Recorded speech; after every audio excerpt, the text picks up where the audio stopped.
नमस्कार मित्रांनो, मी आपला सरपंच मंगेश साबळे बोलतोय।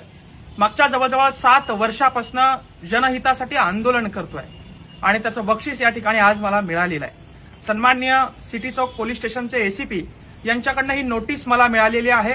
मी नोटीसचा मायना या ठिकाणी आपल्याला वाचून दाखवतो।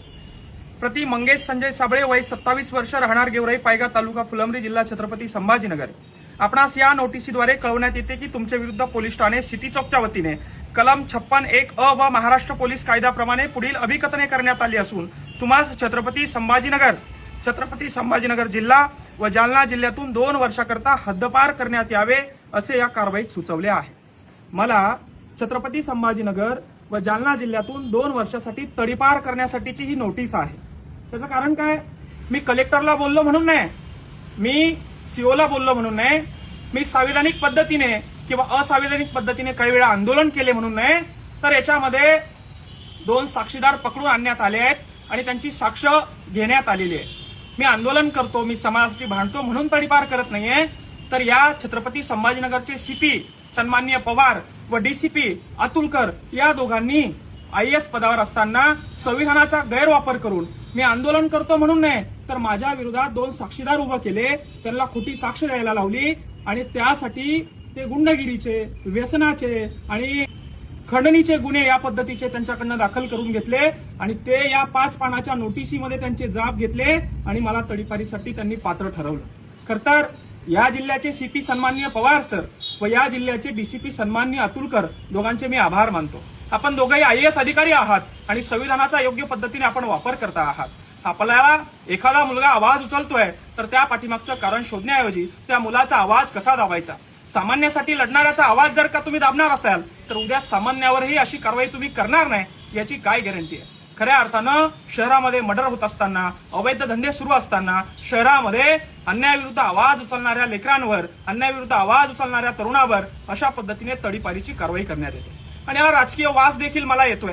छत्रपती संभाजीनगर मधून तडीपार केलं किंवा जालन्यामधून तडीपार केलं, 2 वर्षाकरिता केलं, तर मला कुठलीही निवडणूक लढता येणार नाही याचा राजकीय वास, सुगंध कुठतरी येतोय आणि गृहमंत्र्याचा कुठला माणूस सीपी आणि डीसीपी यांना पाठबळ देतोय याची देखील मला कल्पना आहे। हे शासन तुमचं आज आहे, उद्या तुमचं राहणार नाही। आज तुम्ही संविधानाचा वाटेल तसा उपयोग करतात, उद्या तुम्हाला तो करता येणार नाही। आमच्यासारखे जेनजी जर का पेटून उठले तर तुम्हाला खुर्च्या सोडून पळावं लागेल, एवढंच या ठिकाणी सांगतो। खऱ्या अर्थानं तुम्ही मी करत असलेल्या कामावर तडीपारवाची कारवाई केली तर मला कुठलीही अडचण नाही। मला तुम्ही एन्काउंटर जरी केलं, मला MPDA केलं तरी मला कुठली अडचण नाही, पण माझा स्वाभिमान, माझा सन्मान आणि मी करत असलेलं काम बाजूला सोडून माझ्यावर खोटे गुन्हे दाखल करून या ठिकाणी तुम्ही ही कारवाई करत आहात। यामुळे सीपी आणि डीसीपी संविधानाचा गैरवापर कशा पद्धतीने करत आहात। हे IAS लेवलचे अधिकारी हुशार असतात, यांनी काहीतरी चांगलं काम करायला पाहिजे।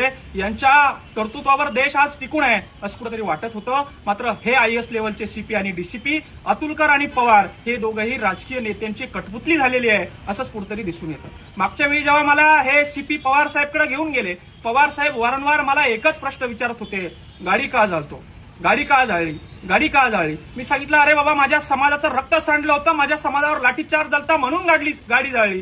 गाडी नसती जाळली तर मी स्वतःला जाळलं असतं म्हणून गाडी जाळली। या गाडी जाळल्यावर त्यांना एवढा काय त्रास झाला हे मला समजायला पर्याय नाही। मग असं असताना गाडी जाळली म्हणून, असं असताना समाजासाठी काम केलं म्हणून, असं असताना कलेक्टरला, सीओला, विविध अधिकाऱ्यांना जाब विचारला म्हणून कारवाई करायला हवी, तर कारवाई कशा आधारे केली हे मी आपल्याला दोन्ही साक्षीदाराचे कथन वाचून दाखवतो।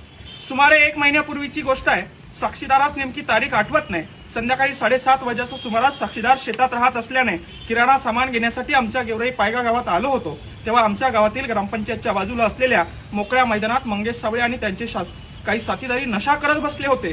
त्यांनी मला पाहून इकडे ये म्हणून आवाज दिला। मी त्यांच्याकडे गेलो असता त्यांनी मला कॉलर पकडून त्यांच्यात बसवले आणि पैसे मागायला सुरुवात केली। पैसे दिले नाही तेव्हा माझ्या कानाखाली मारली आणि माझ्या खिशातून 3,500 रुपये काढून घेतले। चल, तुझ्याकडचे सर्व पैसे काढ, आम्हाला पिक्चरला जायचंय म्हणून माझ्याकडचे पैसे नाहीत असं जेव्हा मी सांगितलं तेव्हा माझ्या कानाखाली मारली आणि हे खोटे गुन्हे। किती पैसे काढले? 3,500। दादा, मी माझ्या गावामध्ये 7:30 वाजेच्या दरम्यान दारू पीत बसलो होतो माझ्या सोबत्याबरोबर आणि एका जणाला मी बोलवलं, 3,500 त्याच्या खिशातले काढले आणि त्याच्या कानपटीत मारली। हा गुन्हा माझ्यावर दाखल केला। अरे, मी सरपंच आहे, मी 150 विहिरी मंजूर केल्या, एका विहिरीच्या 5,000 10,000 जरी घेतले तर 3, 4, 5 लाख रुपये कशी मी जमा करू शकतो? 3,500 रुपयासाठी मी एखाद्याच्या कानपटीत मारेल आणि याने कुठेही तक्रार केली नाही, आज मोबाईल आहे लोकांकडे, याने कुठे व्हिडिओ काढला नाही. असे खोटे जाब घेऊन, आणि हा जाब कशाच्या आधारावर दिलाय? हकीकत सांगून साक्षीदाराने यानंतर कुठेही साक्ष अथवा जबाब देणार नाही या अटीवर सदरचा जबाब दिलाय. वाक्याचा अर्थ लक्षात येतोय? हकीकत सांगून साक्षीदाराने यानंतर कुठेही साक्ष अथवा जबाब देणार नाही या अटीवर, म्हणजे मी समोर येणार नाही, माझी साक्ष अशीच ठेवा. दुसरा साक्षीदार काय म्हणते पहा. 4 वाजेच्या सुमारास साक्षीदार यांच्या मोटरसायकलवर फुलंब्री येथून गेवराई पायगा गिरजा नदीच्या पुलावरून जात असताना मंगेश सावळे यांच्या काळ्या रंगाच्या स्कॉर्पिओमध्ये मला क्रॉस झाले. त्यांनी मला पाहून त्यांची स्कॉर्पिओ माझ्या पाठीमागं लावली, ती माझ्या गाडीला आडवी लावली आणि मला गाडीच्या खाली ओढून माझ्या कानाखाली मारून गिरजा नदीच्या पुलाखाली घेऊन गेले आणि माझ्या खिशातले 4,500 रुपये काढून घेतले. अरे काय धंदे झाले? सीपी आणि डीसीपी लेवलचे अधिकारी तुम्हाला असे खोटे चाळे करायला सुचतात कसे रे? असा कसा तुम्ही देश चालवणार आहे रे? असं जर खोटे बयान घेऊन तुम्ही देश चालवणार असाल तर धिक्कार आहे की मी या ठिकाणी जन्माला आलो. छत्रपती शिवाजी महाराजांचा, डॉक्टर बाबासाहेब आंबेडकरांचं संविधान असलेला हा महाराष्ट्र, आणि या महाराष्ट्रामध्ये पवार सीपी सारखे, अतुलकर डीसीपी सारखे अधिकारी जर राजकीय नेत्यांचं ऐकून माझ्यासारख्यावर तडीपाराची कारवाई करत असेल, 2-2 वर्ष मला या जिल्ह्यातून लोकांपासून तोडण्याचं काम करत असेल, तर याला महाराष्ट्राचे मुख्यमंत्री आणि गृहमंत्री आणि यांच्या कुठला एक संभाजीनगरमधला व्यक्ती आहे जो यांना सपोर्ट करतोय आणि मला त्याला आमदार व्हायचंय म्हणून मला या जिल्ह्यातून पळवून लावण्याचं काम करतोय. मी त्यांना एकच सांगू इच्छितो, बाबा असं केलं ना तुम्ही आमदार होणार नाही. मंगेश सावळीची नाळ ही जनतेशी जोडलेली आहे. जमिनीतून, शेतीच्या मातीतून उगलेला मी नेतृत्व आहे. मला 2 वर्ष काय 10 वर्ष जरी तडीपार केलं, तुम्ही मला आवाज उचलू देणार नसाल, शिक्षणावर बोलू देणार नसाल, गोरगरीब कष्टकऱ्यांसोबत बोलू देणार नसाल, त्यांचे कामं करू देणार नसाल, तर या जेनजीनं करायचं काय? या तरुण पिढीनं करायचं काय? या व्यवस्थेचे फटके आम्ही खाणार नाही. इथून तडीपार झालो म्हणून काय झालं? महाराष्ट्रातून, मराठवाड्यातून भीक मागो आंदोलन आम्ही सुरू करतो, झोळी घेतो आणि भीक मागून आमचं पोट या ठिकाणी आम्ही भरतो. भीक मागून एक मंगेश सावळे जर का तुम्ही छत्रपती संभाजीनगर मधून काढत असाल तर असे हजारो मंगेश सावळे महाराष्ट्रात तयार करतो आणि महाराष्ट्र दौरा आम्ही सुरू करतो. हेच या ठिकाणी मी सांगतो. आणि सीपी आणि डीसीपी आणि गृहमंत्र्याचा तो इथला असलेला ओएसडी, त्यांना चेतावणी आहे, तुम्ही जर का मंगेश सावळेला तडीपार करणार असाल, मंगेश सावळे शांत बसणार नाही. तुम्ही सन्माननीय मनोजदादा जरांगे यांच्याविषयी काय कट रचले, काय काय ऑफर माझ्याकडे घेऊन आले, कुठल्या कुठल्या हॉटेलमध्ये बसले, हे सगळे पुरावे माझ्याकडे आहेत. मनोजदादा यांचं आंदोलन मोडण्यासाठी, त्यांच्यावर डाव टाकण्यासाठी तुम्ही सगळे केलेले खेळ मी अजून समाजासमोर बोललो नाही. तुमचं आमचं काही नातं लागतं म्हणून मी शांत आहे, पण जर का मी बोललो तर तुम्हाला ही जनता पळू पळू मारल्याशिवाय राहणार नाही. एवढे मोठे हे तुमचे गुन्हे आहे एवढंच सांगतो आणि मी तडीपार व्हायला तयार आहे हे देखील सांगतो. जय